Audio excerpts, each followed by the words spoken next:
जो लोग कहते हैं हम 108 बेलपत्र चढ़ाएंगे, कोई कहता है हम सावन के महीने में 1.25 बेलपत्र चढ़ाएंगे, कोई कहता है हम 1000 चावल का दाना चढ़ाएंगे, कोई कहता है हम शंकर भगवान को इतना दूध चढ़ाएंगे। शिव पुराण की कथा कहती है एक चावल का दाना भी अगर दिल से चढ़ाया गया है तो वो 1000 के बराबर है। एक बेलपत्र भी दिल से चढ़ाया गया है वो 1000 के बराबर है। एक फूल की पंखड़ी भी चढ़ाई गई है वो 1000 के बराबर है। और निवेदन है सारे कावड़ यात्रा वालों को, कावड़ियों को, पूरे राष्ट्र में जो कावड़ भरने वाले हैं उनको मेरा करबद्ध हाथ जोड़कर निवेदन है, हरिद्वार जाओ, चाहे काशी जाओ, चाहे तुम्हारा मन हो छिपरा जाओ, चाहे नर्मदा जाओ, चाहे तुम सीवन के तट आओ, पर निवेदन है कावड़ यात्री 100 किलो जल, 151 किलो की कावड़, 50 किलो की कावड़, 21 किलो की कावड़, ये आडंबर, ये दिखावा मत करो। शिव जी को तो एक छोटा सा लोटे का जल भी चढ़ाओगे तो स्वीकार कर। मेरे शंकर भगवान को आडंबर कर कर मत दिखाओ। मैं 101 किलो लेकर चल रहा हूं और 101 किलो कंधे पर लेकर चल रहा है। उधर पत्नी बेचारी की जान सूखे जा रही है, मेरा पति भूखा होगा। माँ बाप की जान सूख रही, मेरा बेटा कैसे चल रहा होगा।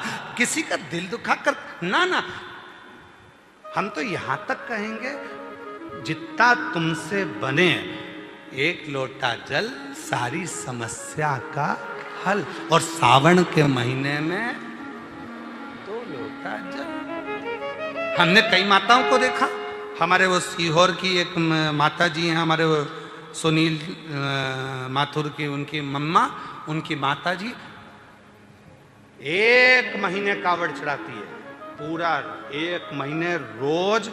उनके मोहल्ले की कम से कम 20 से 22 माताएं आती हैं, सवेरे 4 बजे इंदौर नाके से निकलती हैं, रोज सीवन माँ का जल शिव जी को पैदल चढ़कर आएंगी, चढ़ाएंगी, फिर गाड़ी में बैठकर ऑटो से घर चले। प्रतिदिन 1 महीने तक की कावड़ चढ़, दिखावा नहीं। 2 छोटे छोटे उन्होंने कलश ले लिए, अपनी 2 रिबिन में बांध लिए और लेकर बोल बम बोल बम बोल बम बोल बम चलता चलता और बाबा को चढ़ा देती। भाव अब इतना लेकर दिखावा नहीं। मेरे शंकर को तुम्हारे दिखावे की बिल्कुल जरूरत नहीं है। और फिर निवेदन है आप सबसे, जो गुरु दीक्षा महोत्सव में आए हैं, शिव दीक्षा महोत्सव में आए हैं, उनसे निवेदन है आप और जगह पर गुरु मंत्र लोगे तो आपको ये चीज लेना पड़ेगा, ये चीज करना पड़ेगा, ये किताब लेना पड़ेगी, वो किताब लेना पड़ेगी। हमारे यहाँ गुरु दीक्षा लेने वालों से भी निवेदन है कोई आडंबर में मत फंसना, शंकर जी का नाम लेना। गुरु दीक्षा ली, मंत्र लिया, शिव का नाम लिया, और बस जब फुर्सत हो तुम्हें लगे कि तुम्हारे बाप की तुमको जरूरत है, तब उस समय उस देव अधिदेव महादेव को पुकारना प्रारंभ करना। शिव तुम्हारे पास, शिव तुम्हारे।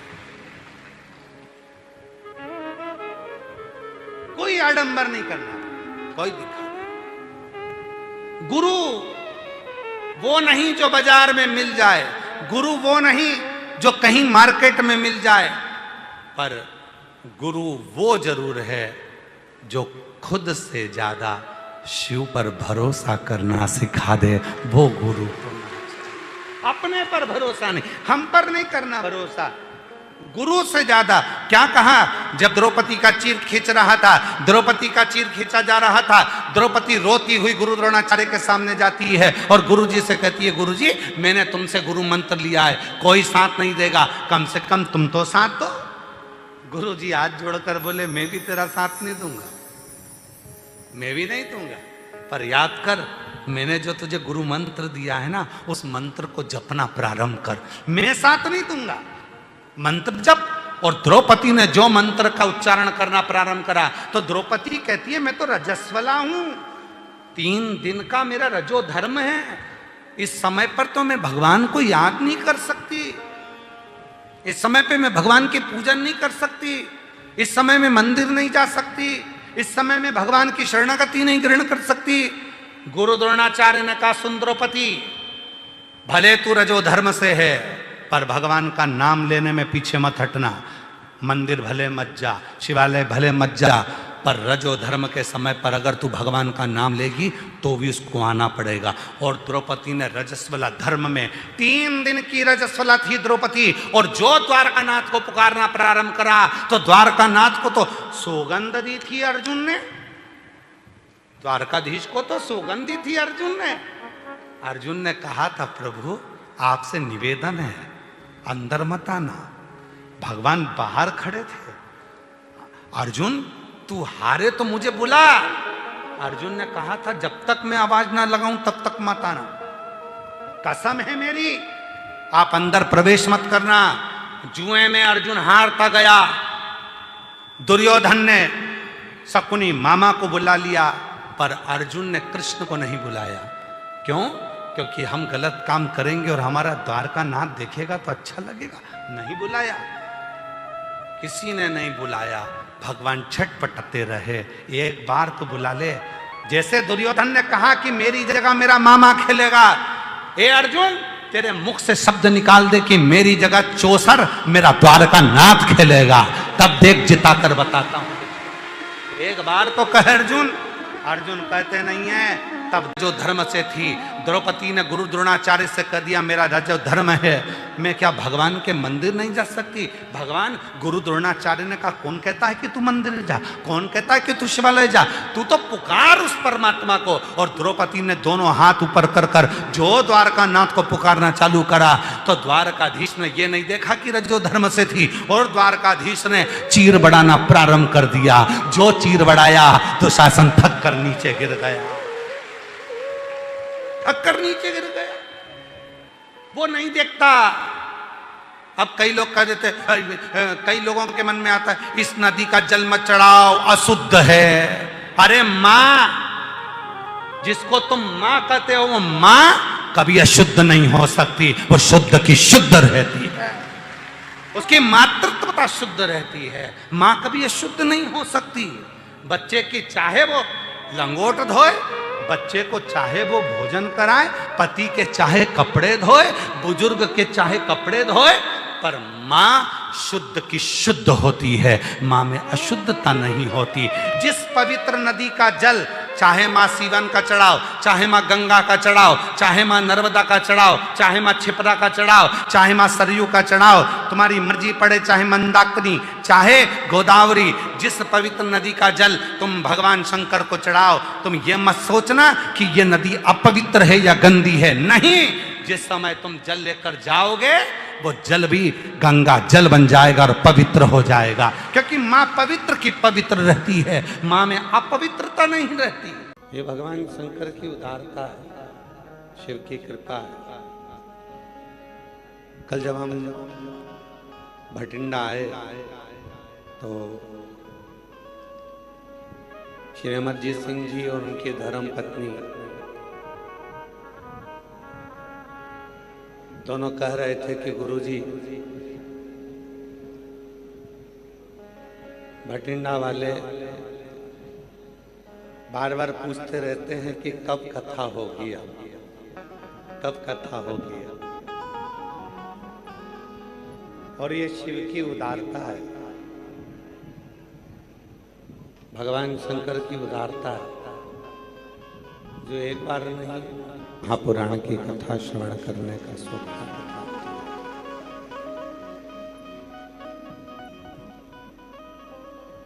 शिव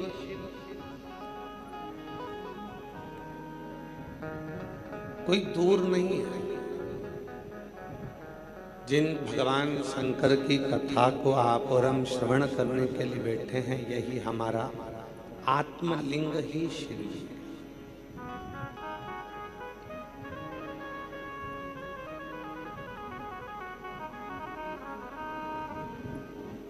जिस दिन हम अपनी आत्मा को पहचान गए, अपनी चित्त वृत्ति को, अपने मन को जिस दिन हम पहचान गए, समझ लेना कि शिवलिंग हो जाए।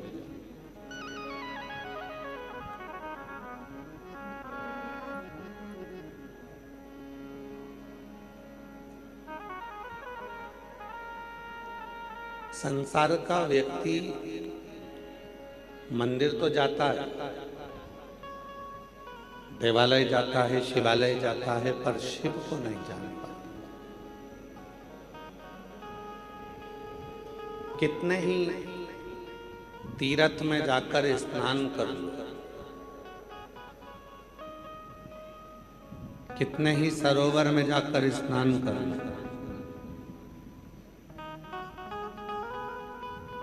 चाहे पूरी दुनिया के तीर्थ घूम कर आ जाए,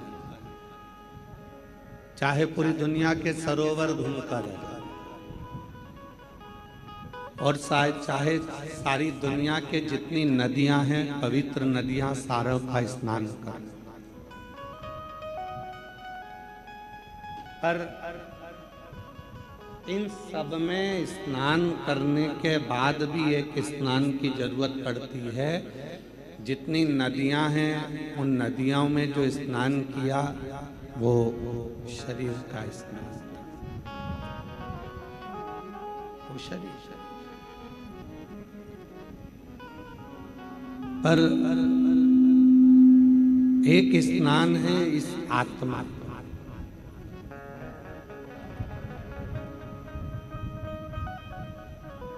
एक स्नान है इस मन का।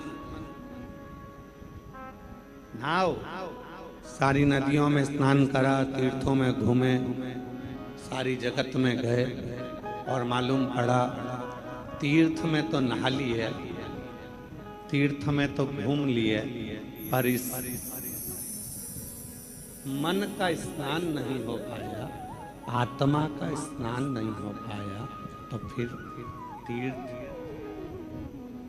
पहुंचकर वापिस आ भी गए तो क्या? आत्मलिंग का स्नान, मन का स्नान, और इस मन कभी प्यासे को पानी पिलाया नहीं, बाद अमृत पिलाने से क्या फायदा, कभी गिरते हुए को उठाया नहीं, बाद आंसू बहाने से क्या फायदा।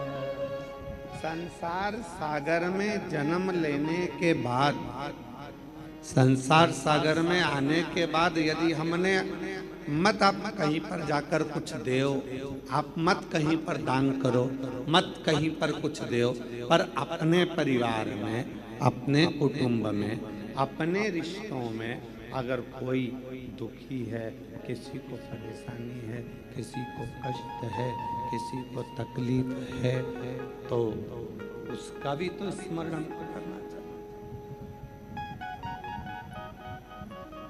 उसका भी तो स्मरण। शिव कथा क्या कहते हैं, भगवान शंकर की कथा क्या कहते हैं?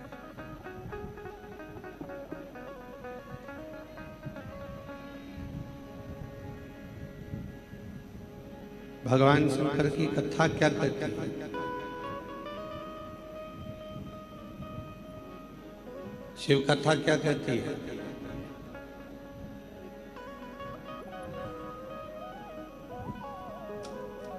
आत्मा को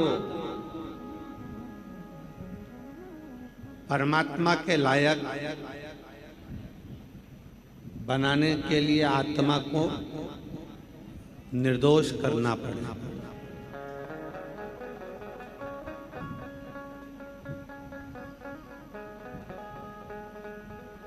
आत्मा को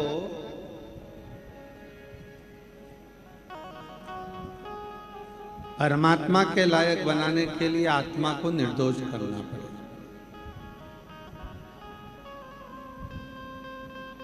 अब उसको निर्दोष कैसे करोगे? क्योंकि जब तक संसार का मनुष्य दोष युक्त रहता है, तब तक उससे परमात्मा दूर रहता है। और वो दोष क्या है?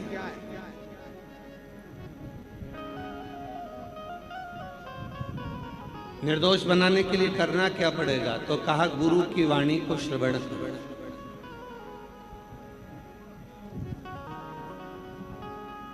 आप और हम गुरुद्वारे क्यों जाते हैं?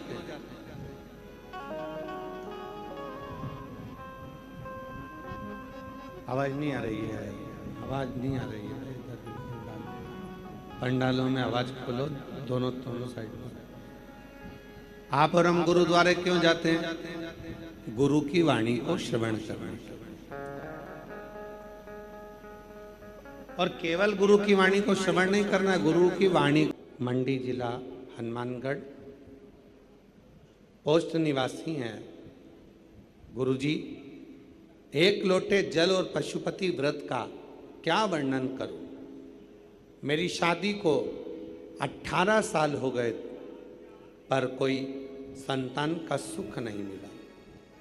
गुरुजी, सब जगह डॉक्टर को भी दिखाया और IVF भी करवाया, पर सब जगह से यही जवाब मिलता था कि तुम कभी संतान नहीं हो सकते। IVF भी फेल हो गए। फिर समय निकलते निकलते निकलते निकलते 5 साल, 8 साल, 9 साल, 10 साल, 15 साल, 18 साल हो गए। 18 साल हो गए और 18 साल होने के बाद किसी ने, मेरी ननंद जो जयपुर में रहती है, हमारे घर आई और ननंद जयपुर से हमारे घर आई और कहा तुम प्रदीप मिश्रा जी कथा सुनाकर पशुपति व्रत करो, तुम्हें संतान जरूर होगी। हम दोनों पति पत्नी उस दिन से ही कथा सुनने लगे और हम दोनों ने पशुपति व्रत किया। सफ़ेद आंकड़े की जड़ का प्रयोग किया और हम सीहोर कावड़ यात्रा में कावड़ भरने चले गए। कावड़ भर कर आए, वहाँ का जल चढ़ा हुआ लेकर आ गए, उस जल को पी लिया। किसी ने कहा कि जब कथा आए, टीवी पर कथा सुनते, आसन से उठते तो वहाँ की मिट्टी को अपने गर्भ से लगा लेते। बाबा की ऐसी कृपा हुई, जहाँ 2 बार का IVF फेल हो गया, सारे डॉक्टरों का इलाज फेल हो गया। आखिरी में IVF करने वाले डॉक्टरों ने भी कह दिया कि तुम माँ नहीं बन सकती हो। तब भोले बाबा पर भरोसा कर कर शिव पुराण की कथा सुनती और बाबा की कृपा से 5 जुलाई 2024 को बाबा ने मेरे घर में पुत्र रत्न की प्राप्ति करा दी। मैं बाबा को यहाँ प्रणाम करने के लिए 18 साल के बाद, 18 वर्ष के बाद,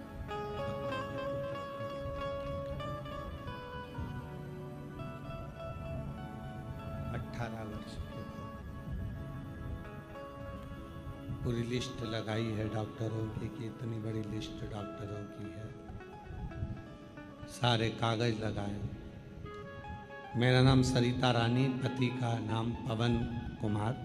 हम पीलीबंगा मंडी जिला हनुमानगढ़ के रहवासी। क्या दिया? जब 2 बार का IVF फेल हो गया, डॉक्टरों ने भी जवाब दे दिया कि अब तुम मां नहीं बन सकती, तब आखिरी में शिव की शरण।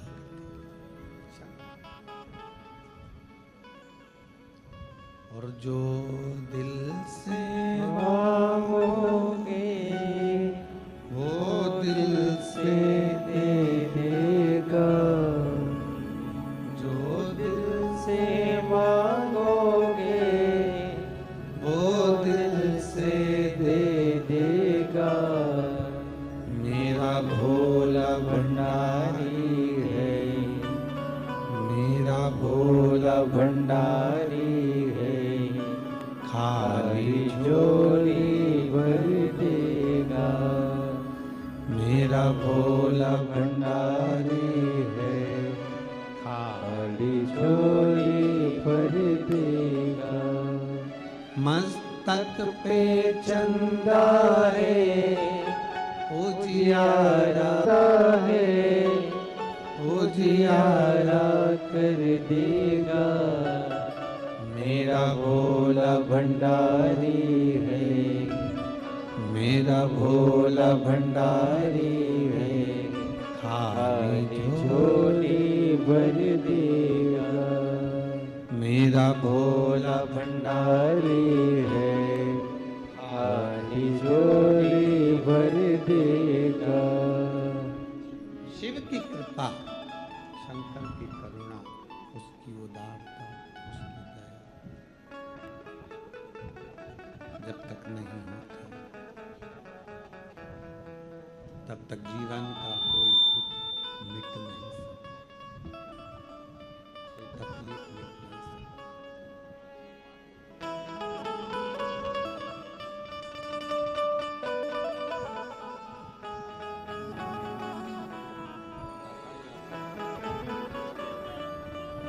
बाबा की आजान दो उनकी बेटी।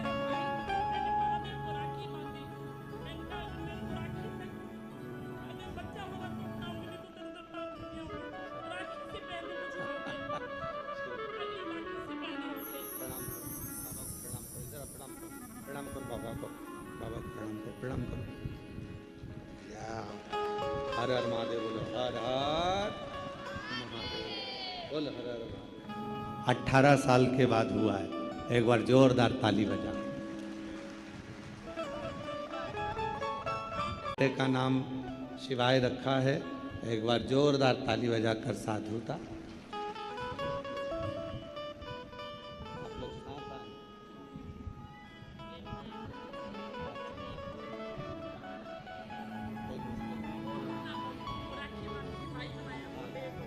दीदी कह रही हैं कि शिव जी को राखी बांधकर बोला था कि तू सबको देता है।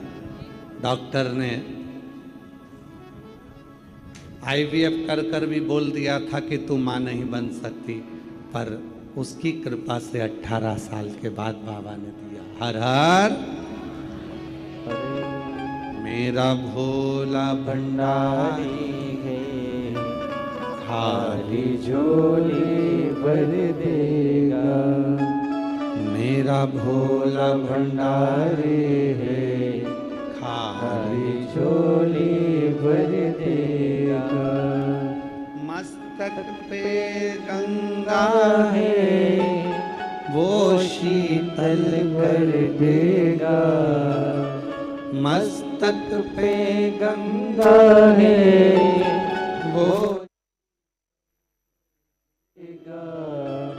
मेरा भोला भंडारी है, मेरा भोला भंडारी है, खाली झोली भर देगा। मेरा भोला भंडारी है, खाली झोली भर देगा। उसकी करुणा होना चाहिए। जैसे बहन ने एक रिश्ता बनाया कि शिव जी को भाई बना लिया,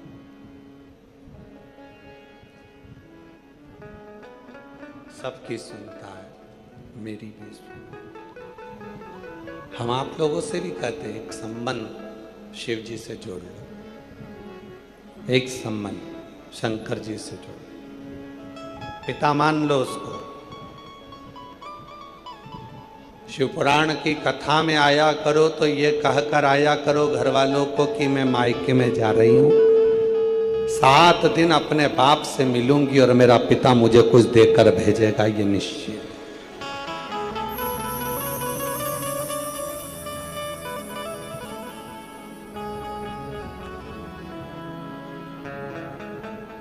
पहले दिन ही इतने सारे पत्र आए हैं कि ये पहले दिन के पत्र देखो आप, पहले दिन ही इतने पत्र हैं कि इनको पढ़ना ही मुश्किल। 7 दिन तो बाकी है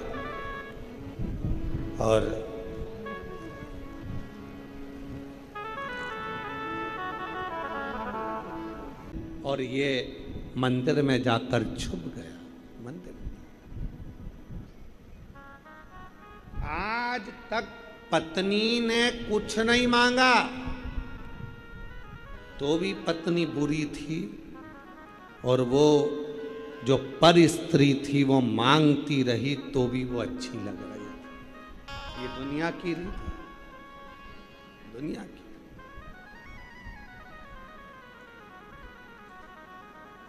पराया धन और पराई नारी एक दिन बर्बाद कर कर ही रखती है, बर्बाद। पराया धन भी बर्बाद कर देगा और पर नारी भी बर्बाद। इसलिए भोलेनाथ जी से कहा करो, भगवान शंकर के मंदिर में जाया करो तो शिव जी से प्रार्थना करा करो, मेरे भाग्य का देना, मेरा देना, मेरे परिवार के भाग्य का देना, मुझे दूसरे का धन नहीं चाहिए। ये दूसरे का धन आएगा तो डॉक्टर में लग जाएगा, दूसरे का धन आएगा पुलिस में लग जाएगा, दूसरे का धन आएगा कहीं गलत जगह चले जाएगा, दूसरे का धन आएगा तो कहीं ना कहीं गलत संगत में लग जाएगा। मुझे नहीं, मेरा खुद का धन,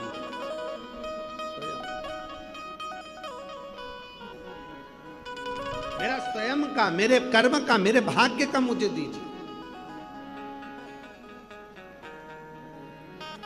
और मत बुरे कर्म कर बंदे, बोलो बोलो सब साथ में बोलो, अरे मत बुरे कर्म कर बंदे वरना पछताएगा, भगवान की आंखों से तू बच नहीं पाएगा, तू बच नहीं पाएगा।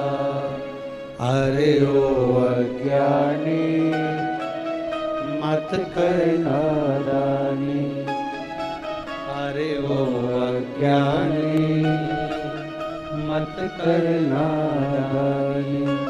तेरे कर्म का फल भी तू ही पाएगा, जैसा किया तूने तेरे आगे आएगा। मत बुरे कर्म कर बंदे वरना पछताएगा, भगवान की आंखों से तू बच नहीं पाएगा, तू बच नहीं पाएगा। अच्छा कर्म करके चलो,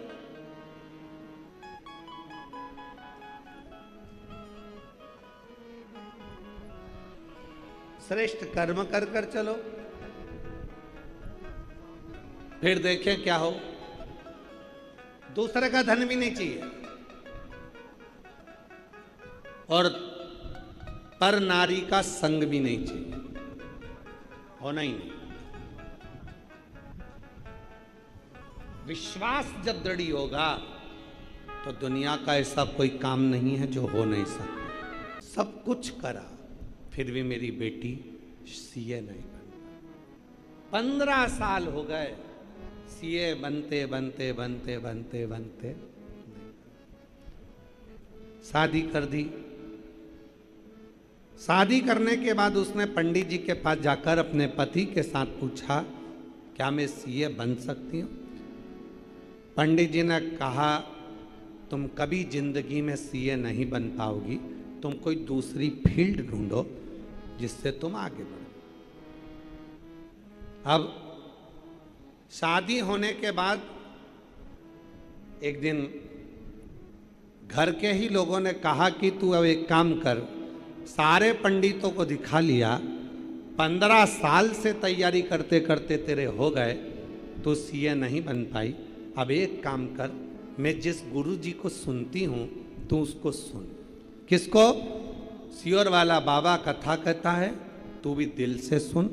मुझे विश्वास है जो तुझे 15 साल में नहीं मिला, मैं मन से कहती हूँ कि तू 3 महीने में प्राप्त कर सकती। तू कर, तैयारी कर। गुरुजी आपकी कथा सुनना प्रारंभ करा और मन करा कि मैं सावन के महीने में कावड़ यात्रा में कावड़ चढ़ाने के लिए सीहोर चली गई।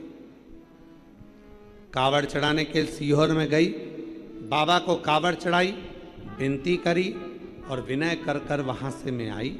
और बाबा की कृपा ऐसी हुई, मैंने बेटी से कहा कि अब तू खूब पढ़ाई कर ले। कावड़ चढ़ा कर आई है, शिव जी को जल चढ़ा रही है, पशुपतिनाथ का व्रत भी मेरी बेटी ने करना प्रारंभ कर दिया। और बाबा की ऐसी कृपा हुई, जो 15 साल में बेटी सीए नहीं बन पाई, बाबा की कृपा से 2026 में मार्च के महीने में मेरी बेटी सीए बन गई। आज मैं बाबा को धन्यवाद देने के लिए 2026 में मेरी बेटी मार्च के महीने में सीए बन गई। मैं बाबा को धन्यवाद देती हूँ। एक लाइन लिखी है आप और हमको बोला, जो दिल से मांगोगे वो दिल से दे देगा, जो दिल से मांगोगे वो दिल से दे देगा। मेरा भोला भंडारी है, मेरा भोला भंडारी है, खाली झोली भर देगा। मेरा भोला भंडारी है, खाली झोली भर देगा। एक विश्वास जब हमारे भीतर हो, इसलिए आप लोगों से कहा, शिव जी से प्रार्थना करो, भगवान शंकर से विनती करो, शिव से कहो, शिव जी को कहो, विनय करो, निवेदन करो कि हमारे भाग्य का दिन, हमारे भाग्य का दिन, हमें दूसरे के भाग्य का नहीं चाहिए,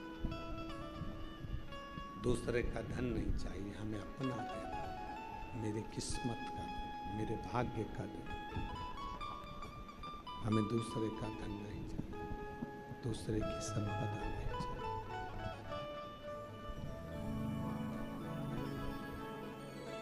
देवराज ब्राह्मण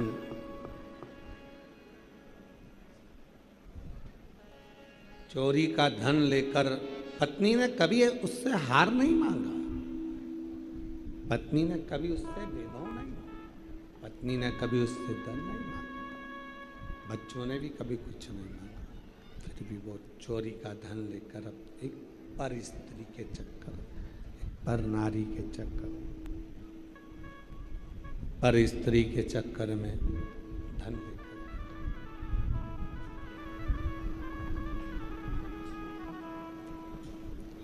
दो क्षण की शिव पुराण की कथा सुनकर उसके प्राण चले। शरीर में तप, कष्ट था, रोग था, तपन थी, बुखार था, छूट गए प्राण। एक बेलपत्री के वृक्ष के नीचे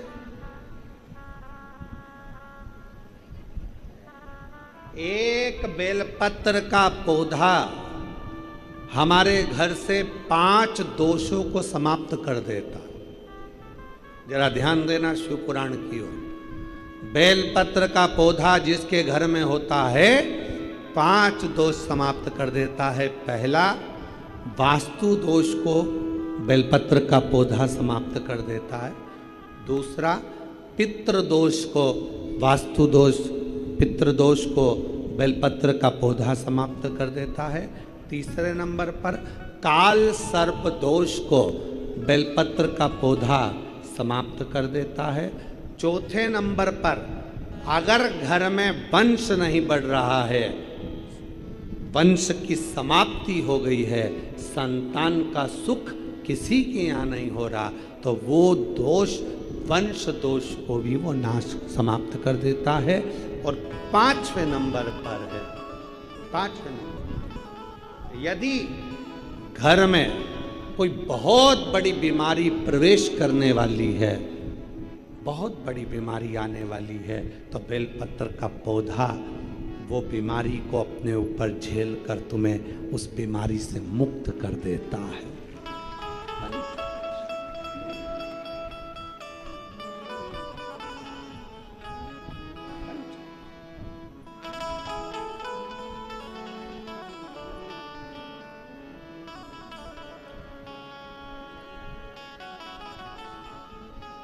बेलपत्र का पौधा कई दोषों के निवारण के लिए मूल होता है। इसीलिए कहते हैं जब कोई बहुत तकलीफ में आ जाओ, बहुत कष्ट में आ जाओ, बहुत परेशानी में आ जाओ, हर तरह से जब लगने लगे कि हर तरह से कोई सुख नजर ही नहीं आ रहा, कोई रास्ता ही नहीं, एक पत्र है, एक लड़का बोलता है क्या मैं इनकम टैक्स का सबसे बड़ा ऑफिसर बन सकता हूं? एक लड़का कहता है क्या मैं इनकम टैक्स का सबसे बड़ा ऑफिसर बन सकता हूं? और माँ कहती है कि तू एक काम कर। सियोर वाला बाबा कहता है बेलपत्र की लकड़ी का चंदन बना, शिव जी पे लेपन कर और विद्या अध्ययन कर, अच्छा पढ़, अपनी मेहनत को 4 गुना कर। सियोर वाला बाबा कहता है जब अपनी मेहनत 4 गुनी होती है तो उसका फल जरूर मिलता है। लड़के ने अपनी माँ से शर्त लगाया क्या मैं इनकम टैक्स का बड़ा ऑफिसर बन सकता हूँ? और माँ ने कह दिया दुनिया का ऐसा कोई पद नहीं है जो तुझे नहीं मिल सकता, बस मेहनत करना पड़ेगी, लगन लाना पड़ेगी, रात दिन